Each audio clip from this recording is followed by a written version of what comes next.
রোজ রোজ এই এক সেদ্ধ ভাত খেতে আর ভালো লাগে না, একটু মাছ হলে ভালো হতো। মাছ আনি কিভাবে বলো তো? বর্তমানে ইনকাম ও ভালো না, আর মাছের যা দাম দাঁড়াও দেখি আজ বিকেলের দিকে জঙ্গলের ওই পুকুরে মাছ ধরতে যাব। এই বলে বেরিয়ে পড়ল মাছ ধরার উদ্দেশ্যে।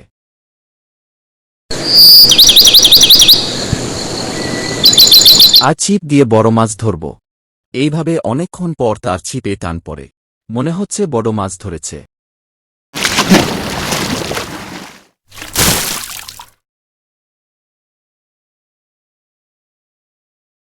বাহ, আজ তো ভাগ্য খুলে গেছে।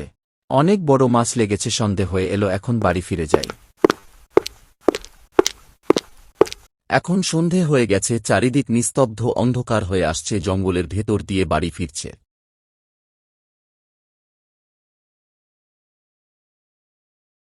হঠাৎ তার মনে হল যে কেউ তার পিছু পিছু আসছে। পিছনে ফিরে দেখল কেউ নেই। তারপর আবার হাঁটা শুরু করল। সন্ধ্যের পর এই দিকে গ্রামের কেউ আসে না। হঠাৎ কেউ যেন বলে উঠল, কি রে, আমাকে একটু মাছ খেতে দিবি? আমাকে একটু মাছ খেতে দেন রে। কে? কথা বলে সামনে আসো। তারপর তার সামনে একটি ভয়ঙ্কর জীব প্রকট হয়।